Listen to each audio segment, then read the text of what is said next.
बिस्मिल्लाहिर्रहमानिर्रहीम। अस्सलामु अलैकुम वरहमतुल्लाहि वबरकातुह। दोस्तों, उम्मीद है कि आप सब खैर व आफियत से होंगे। मेरे अज़ीज़ साथियों, दावत व तबलीग के ताल्लुक़ से वीडियो की एक सीरीज़ शुरू करने जा रहा हूँ।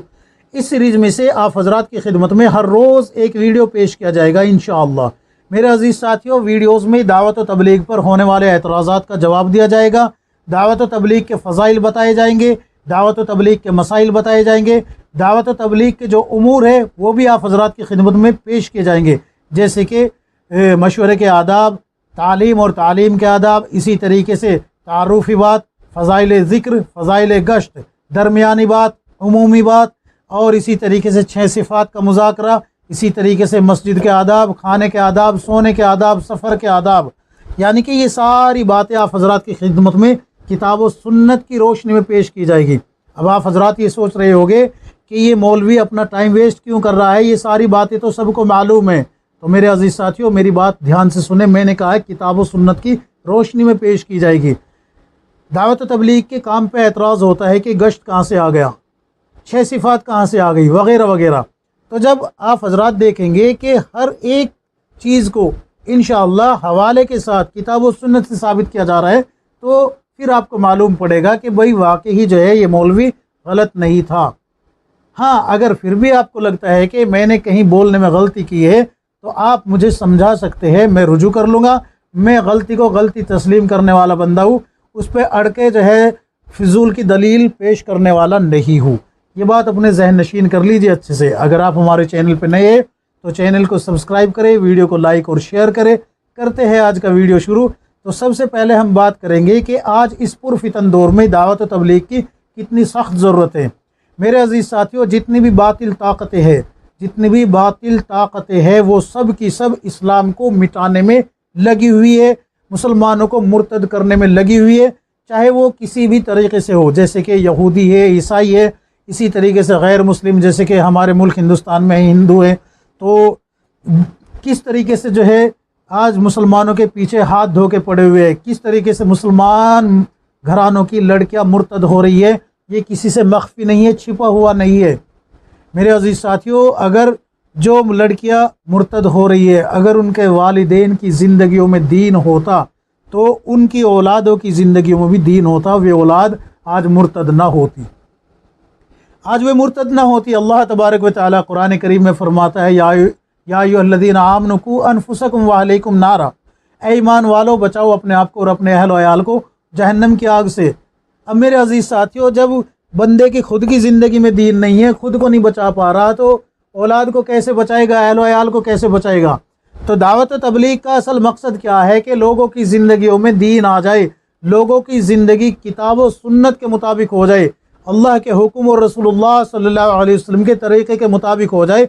दावत व तबलीग का मकसद ये है।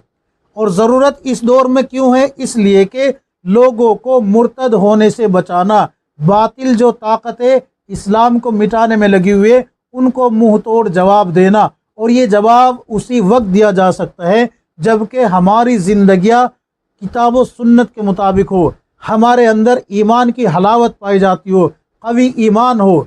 कवी ईमान होगा तो मेरे अजीज़ साथियों, बातिल से टकराएंगे, दाई बन के रहेंगे। और अगर ईमान कमज़ोर हुआ तो मधु बन जाएंगे, और मधु बनने का मतलब है कि मुर्तद हो जाना। ये बात मेरी अच्छे से जहन नशीन कर लीजिए। अब सवाल ये होता है कि क्या सिर्फ चिल्ला 4 महीने लगाना ही दावत व तबलीग है? तो मेरे भाइयों, असल तो सारी वो बातें जो ईमान की हालत में तामरून बिल मारूफ व तनहौना अनिल मुनकर, यानी कि नेकी का हुक्म कर रहे हैं और बुराई से रोक रहे हैं, वो सब के सब दावत व तबलीग में लगे हुए हैं।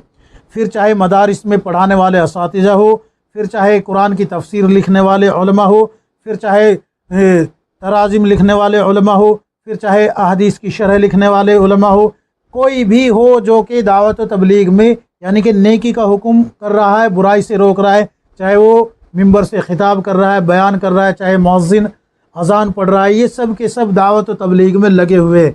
अब सवाल ये होता है कि फिर चिल्ला 4 महीने की ज़रूरत क्या है? ये एक सवाल जहन में आएगा। तो इसका जवाब ये है मेरे भाइयों कि घर पे रह के, मकाम पे रह के एक आम इंसान جو کہ نماز پڑھنے بھی نہیں آتا، تو اس کو تو ایک یہی راستہ ہے جس میں لے جا کے سدھارا جا سکتا ہے، جو اس کی زندگی میں دین لایا جا سکتا ہے۔ ایک آدمی کی عمر 50 سال کی ہو گئی، 60 سال کی ہو گئی، 40 سال کی ہو گئی، اس کو آج تک مسجد میں آنے کی توفیق نہیں ہوئی، جمعے کے 2 فرض پڑھے تو پڑھے، نہیں تو وہ بھی ختم، عیدین کی نماز پڑھی تو پڑھی، نہیں تو وہ بھی ختم۔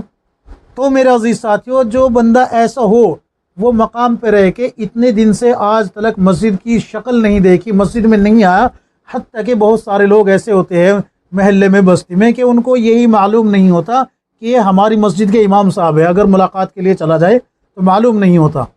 میں کئی لوگوں سے یہاں اپنی مسجد کے اعتراف میں ملا ہوں جن کو یہی نہیں معلوم کہ میں مسجد کا امام ہوں ان کی، حالانکہ مجھے یہاں کافی دن ہو گئی، قریب 4 سال ہو گئے، 4 سال میں آج تک اس نے مجھے دیکھا ہی نہیں۔ پوچھ رہے ہیں کہ جماعت آئی ہوئی ہے، تو ساتھی جو رہبر تھے میرے ساتھ وہ کہہ رہے ہیں کہ نہیں یہ ہماری مسجد کے امام ہے، کہ نئے آئے ہیں، کہ نہیں یہ تو 4 سال سے ہے یہاں پر۔ تو اتنے بھی غافل لوگ ہیں، 4 سال سے بندے نے مسجد کی شکل نہیں دیکھی، تو اب راستہ کیا بچا؟ یہی بچا نا کہ اس کا بیگ اٹھوائے، اس کی تشکیل کرے اور اس کو اللہ کے راستے میں لے کے جائے، اس کو سمجھائے، اس کو ایمان سکھائے۔ صحابہ اکرام فرماتے ہیں تعلمنا الایمان قبل ثم تعلمنا القرآن۔ حضرت عبداللہ بن عمر رضی اللہ عنہ کا قول ہے، یہ ابن ماجہ کھول کے دیکھ لیجئے، مل جائے گی اس میں یہ روایت، کہ ہم نے پہلے ایمان کو سیکھا پھر قرآن کو سیکھا۔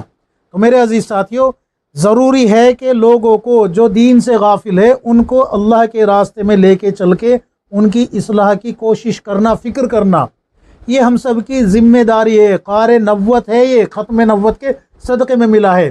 اللہ تبارک و تعالیٰ نے قرآن کریم میں فرمایا ہے کہ اس سے بہتر کس کی بات ہو سکتی ہے جو لوگوں کو اللہ کی طرف بلاتا ہو، جو لوگوں کو اللہ کی طرف بلاتا ہو، اللہ سے تعلق پیدا کرتا ہو۔